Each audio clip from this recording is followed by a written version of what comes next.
बीच में यहाँ जितने भी घर थे उनका तो कहीं अता पता नहीं चल पा रहा है, लेकिन बाकी अभी यहाँ गांव के लोगों ने गर्मा गर्म चाय बनाई है हमारे लिए। मंदिर में आते ही अभी मैं बैठ चुका हूँ बाबा भोलेनाथ जी का प्रसाद ग्रहण करने के लिए।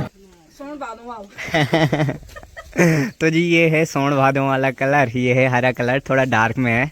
कुछ दिनों पहले लगातार बारिश हो रही थी, लेकिन आजकल रोज ये प्यारी वाली धूप खिली हुई है और देखना आसमान भी बिल्कुल साफ हो रखा है। दोस्तों आइए सबसे पहले एक नए दिन के साथ आज की इस प्यारी सी ब्लॉग वीडियो की शुरुआत करते हैं।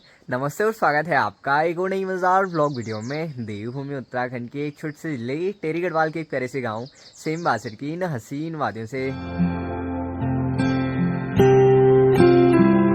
रात को हल्की फुल्की बारिश हो रही है, जिसकी वजह से यहाँ चौक पे अभी भी काफ़ी ज़्यादा फिसलन बनी हुई है। इस ककड़ी की बेल पे मैं काफ़ी दिनों से देख रहा हूँ कि ककड़ी अभी आएगी तभी आएगी, लेकिन इस पे काफ़ी सारे फूल आ रखे हैं और ये बेल काफ़ी ज़्यादा फैल गई है, लेकिन ककड़ी नहीं आ रही है भाई। केवल यहाँ इस लौकी की बेल पे सब्जियाँ आ रही हैं और देखना बेल कितनी ज़्यादा फैल रखी है। आजकल खाने में तीनों टाइम लौकी की सब्जी ही बन रही है भाई, सुबह को नाश्ते में भी, दिन के खाने में भी और रात के समय भी। ये जो यहाँ पे कद्दू की बेल है, पहले तो इस पे फूल वगैरह आए नहीं और जब इसको काट दिया अभी जाके फूल आने लगे हैं। यहाँ ठीक नीचे खेतों में माँ घास काटने के लिए जा रखी है, तो अभी मैं भी घास लाने के लिए जा रहा हूँ वहाँ।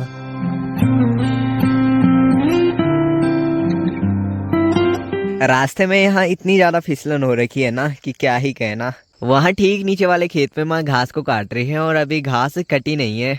देखो जी आजकल इन धान के पौधों में नाच की बालियां भी आ गई हैं। कुछ दिनों में ये फसल पक्की तैयार हो जाएगी। खेतों में लोगों की धान की रोपाई कर रखी रहती है और खेतों की बाउंड्री में काली दाल की बुआई करी रहती है। घास तो अभी खैर काटी नहीं है, तो थोड़ी देर बाद यहाँ घास को लेने के लिए आएंगे। बरसात के दिनों जूते इतने ज़्यादा गंदे हो जाते हैं ना, तो आज धूप लगी हुई है तो जरा इन जूतों को भी धुल देते हैं। नीचे वाले खेत से फूफू जी ने कुछ घास निकाली है, तो इससे जरा भैंस के पास डाल देते हैं।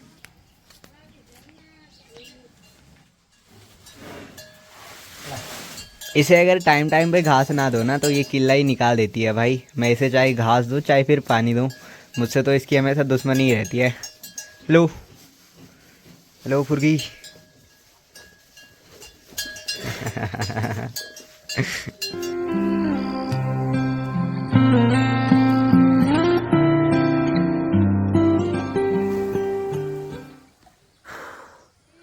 बारी थक लग गई भाई। अभी शाम के 6 बज रहे हैं और बाहर देखना भाई क्या कड़कती धूप लगी हुई है। दिन के समय तो इससे भी ज़्यादा कड़क धूप लगी हुई थी, बाहर निकलने का तो मन ही नहीं कर रहा था। कल शाम को मैंने सिमसारी चक्की पे गेहूं पिसवाने के लिए दे रखे थे, तो अभी उन्हें लेने जा रहा हूँ। अभी धूप आंखों पे इतनी तेज से लग रही है ना, सीधे आंखें बंद हो जा रही भाई। यहाँ रास्ते पे एक बड़ा सा तिम्मल का पेड़ भी है और इस पेड़ पे काफ़ी सारे तिम्मल के फल भी आ रखे हैं और कुछ तिम्मल देखना ऐसे रास्तों पे गिरे पड़े हैं। बरसात के बाद यहाँ जो जंगल है, इस जंगल में काफ़ी सारी झाड़ियाँ उगी हुई हैं और इन झाड़ियों की वजह से जंगल में काफ़ी ज़्यादा जंगली जानवर आजकल आने लगे हैं। देखना जंगली सुअर ने यहाँ रास्तों पे कैसे खुदाई कर रखी है।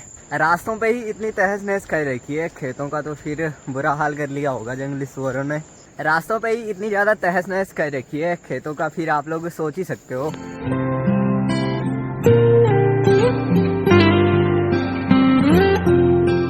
हम लोग यहाँ चक्की पे 2 चीज़ें पिसवाने के लिए लेके आए थे। एक ये वाले कट्टे पे है जी गेहूं और इस वाले कट्टे पे है भैंसे के लिए पिंडू।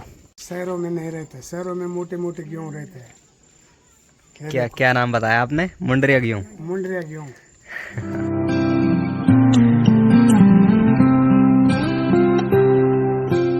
कुछ देर पहले काफ़ी तेज़ धूप लगी हुई थी और अभी जैसे ही सनसेट हुआ वैसे ही एकदम से अंधेरा हो गया भाई।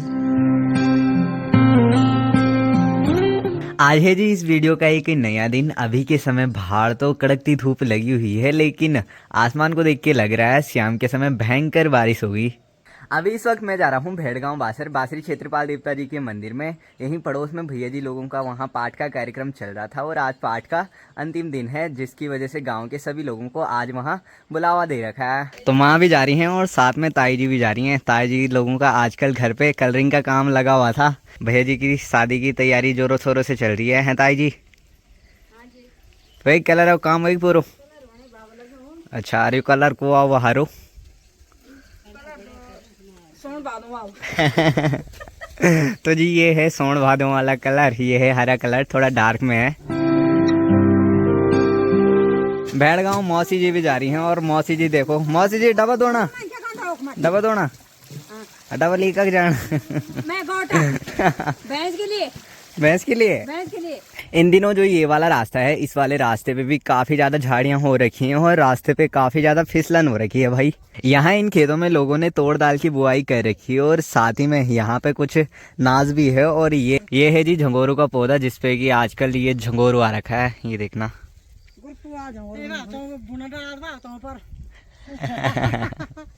पहले के टाइम में लोग काफी सारी मात्रा में झंगोरू की खेती किया करते थे, लेकिन अब बहुत कम ही लोग इसकी खेती किया करते हैं।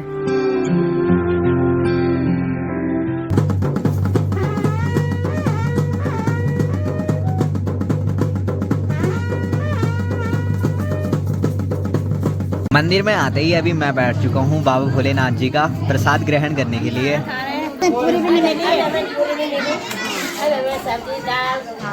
सभी लोग यहाँ पे अपनी समस्याओं का समाधान करने के लिए आ रखे हैं और क्षेत्रपाल देवता जी उन सभी की समस्याओं का समाधान कर रहे हैं। अभी इस वक्त मेरी तैयारी है तिनगेट गांव की ओर जाने की, वहाँ मुझे कुछ वीडियो रिकॉर्ड करनी है। तलेवन जाने वाले रास्ते पे तो कुछ ज़्यादा ही फिसलन हो रखी है भाई, देखना। परसों ही मैं ये वाले रास्ते पे आया था, उस दिन यहाँ रास्ते पे उतनी ज़्यादा फिसलन नहीं हो रही थी, लेकिन 2 दिन की लगातार बारिश से यहाँ रास्ते पे काफ़ी ज़्यादा फिसलन हो गई है। और आजू बाजू देखना, घास भी काफ़ी ज़्यादा बड़ी बड़ी हो गई है। यहाँ ठीक आगे पे देखना कितना बड़ा आम का पेड़ है, लेकिन इस पे एक भी आम नहीं दिखाई दे रहा है। लगता है बंदरों ने सारे आम निकाल दिए। आजकल इन झाड़ियों में कुछ बैंगनी कलर के फूल खिले हुए हैं, देखना ये रहा। पहले जब स्याही वाली कलम आया करती थी, जिसमें स्याही भर के कलम से लिखा करते थे, उस टाइम हम लोग इन फूलों को पीस करके स्याही में मिला करके लिखा करते थे। जी पहुंच चुका हूं अभी मैं तलेवन बासर सड़क पे। आजकल यहाँ तलेवन बासर में भी काफ़ी ज़्यादा उदास सी लगती है भाई। बाकी ये ठीक सामने पे रहा सिरकोट गांव। सिरकोट गांव के आजू बाजू ये धान से लहलाते हुए खेत हैं, जो कि काफ़ी ज़्यादा खूबसूरत दिखाई दे रहे हैं। और ठीक नीचे पे बालगंगा नदी बह रही है। क्या बात है सर। हेलो भैया, बढ़िया बढ़िया जी। पहुंच चुके हैं अभी हम लोग तिनगेट गांव में। ये ठीक आगे पे रहा तिनगेट गांव। आजकल तो मानो गांव से पूरी रौनक ही गायब हो गई है।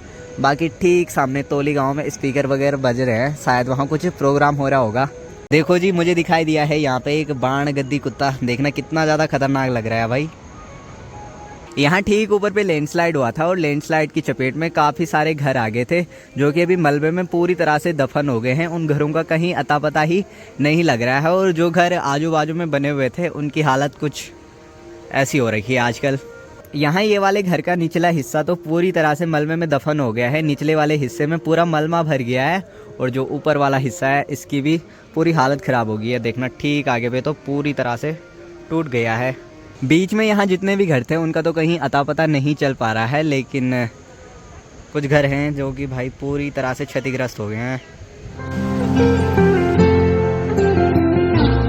जो वीडियो बनाने के लिए हम लोग यहाँ तिनगेट गांव में आ रखे थे, वो वीडियो तो अभी बना दी है। बाकी अभी यहाँ गांव के लोगों ने गर्मा गर्म चाय बनाई है हमारे लिए। वैसे तो यहाँ तिनगेट गांव पूरी तरीके से खाली हो गया है, लेकिन हमें यहाँ पे एक घर दिखाई दिया, जहाँ पे कि अभी भी कुछ लोग रह रहे हैं। ठीक है बड़ी, ठीक है। पहले ये जो बालगंगा नदी है, ये वाली नदी ठीक सामने वाली साइड से बहा करती थी, लेकिन अभी नदी ने अपना मुंह इस ओर मोड़ दिया है। अभी हम लोग आ रखे थे तिनगड़िया देवता जी के मंदिर में। तिनगड़िया देवता जी के मंदिर की वीडियो को भी अभी रिकॉर्ड कर दिया है। यहाँ का जो प्राथमिक विद्यालय है, इसके ठीक ऊपर से भी काफ़ी सारा लैंडस्लाइड हुआ था और लैंडस्लाइड होने की वजह से पूरी स्कूल की बिल्डिंग मलबे में दफन हो गई है। थोड़ा सा बिल्डिंग वहाँ पे खड़ी है अभी। ठीक सामने पे है जी तोली गांव, और तोली गांव के ठीक नीचे पे भी थोड़ा थोड़ा करके लैंडस्लाइड हो रहा है। वहाँ तोली गांव को भी काफ़ी ज़्यादा खतरा बना हुआ है।